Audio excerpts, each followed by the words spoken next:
In the animal kingdom, losing a limb is usually permanent but not for the axolotl. This remarkable salamander has mastered regeneration to an extreme, regrowing entire limbs, heart tissue, and even parts of its brain. While most animals struggle with healing, the axolotl makes losing a limb seem like a minor setback.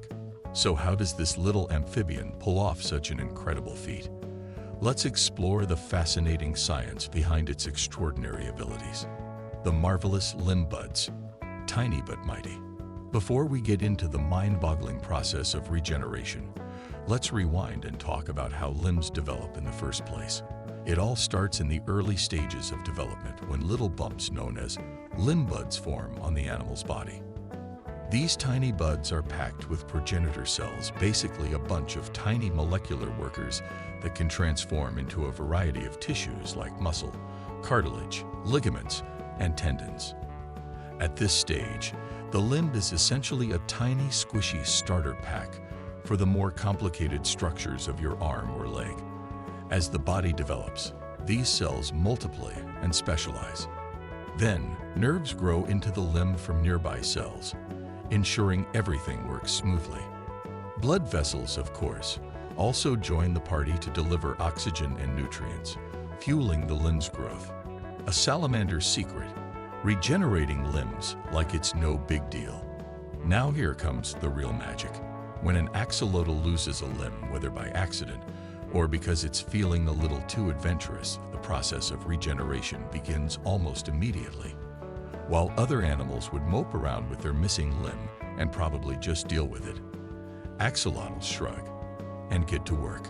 As soon as the limb is lost, the skin around the injury quickly covers the wound, forming a protective layer called the wound epidermis. This is where the regeneration process kicks off, but in a way that most animals would never even dream of. The next step is what scientists call dedifferentiation. Sounds fancy, right? Essentially, this is when the cells around the wound area revert to a more primitive, less specialized state, like hitting reset on a game.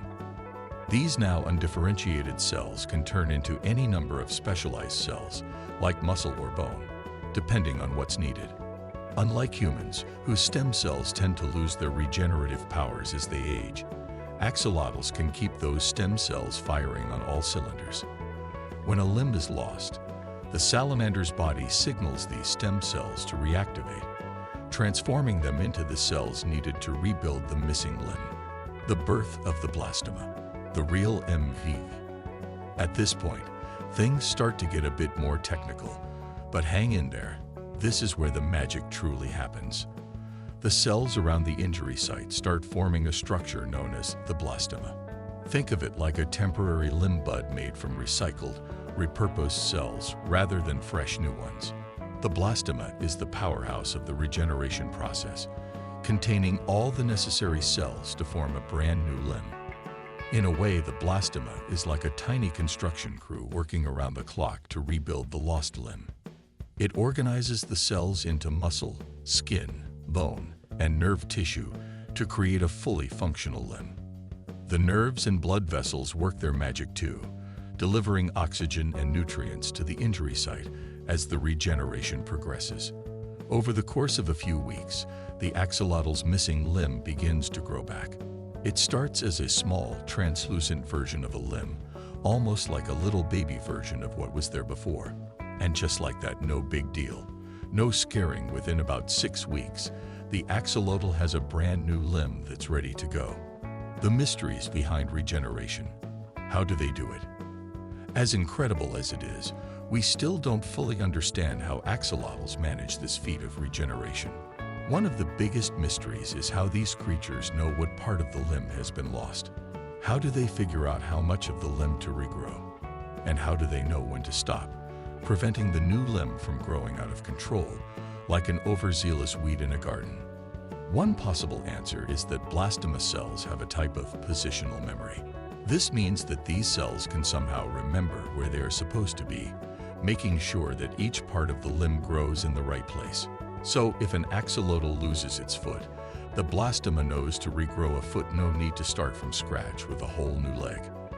Another intriguing question is how these creatures manage to regenerate without leaving a scar. Most animals, including humans, form scars after injuries as part of the healing process. But axolotls, they're all about the flawless finish. This lack of scarring is one of the most surprising aspects of their regeneration process, and scientists are keen to understand how they achieve it. Could it be that axolotls have some special molecular secret sauce that we don't? Only time and research will tell. From axolotls to us, what can we learn? Here's the thing. While we're not about to start growing back full limbs anytime soon, unless some mad scientist gets really creative, there's still a lot we can learn from axolotls.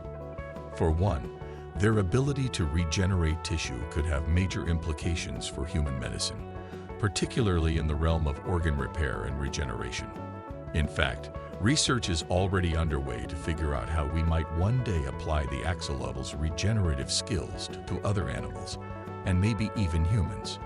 Scientists are looking into ways of transplanting blastoma cells from axolotls into other creatures to see if we can replicate this kind of regeneration in mammals. Who knows? Maybe one day you'll be able to regrow a missing finger after a bad kitchen accident. But even without full limb regeneration, the fact that axolotls can regrow vital organs, like the heart and brain tissue, is nothing short of miraculous. If we could harness even a fraction of their regenerative power, the possibilities for treating injuries and diseases could be revolutionary. Other animals that can regrow. A few surprising contenders. While axolotls are famous for their regenerative abilities, they aren't the only creatures with impressive healing powers. Deer regrow their antlers every year, a process similar to limb regrowth in salamanders, although they do leave scars. Spiny mice take regeneration to another level, growing back skin, hair, and even some appendages without scarring. Humans, too, have a small but remarkable regenerative ability, as we can regrow the tips of fingers and toes if the injury is near the nail bed. While we're far from matching axolotls in full limb regrowth, these animals show that regenerative powers are more widespread than we might think, growing back more than just limbs. As we continue to explore the regenerative powers of axolotls and other animals, we may one day discover ways to unlock similar abilities in humans. But for now, we can marvel at the extraordinary biology of these creatures and dream about a world where regrowing a lost limb is as simple as popping out a new pair of shoes. Until then, let's give a standing ovation to the axolotl, the animal that has made limb loss and regeneration look like child's play. If only we could all have a little bit of that axolotl magic. And that's a wrap on today's wild journey into the world of axolotls and their mind-blowing ability to regrow limbs like it's no big deal. If you enjoyed learning how these little amphibians might just have the secret to a real-life superhero power, don't forget to hit that like and subscribe. Got any other crazy animal facts or ideas for what we should dive into next? Drop them in the comments below. Let's keep the conversation going. Until next time, keep exploring, stay curious, and don't lose any limbs unless you're an axolotl.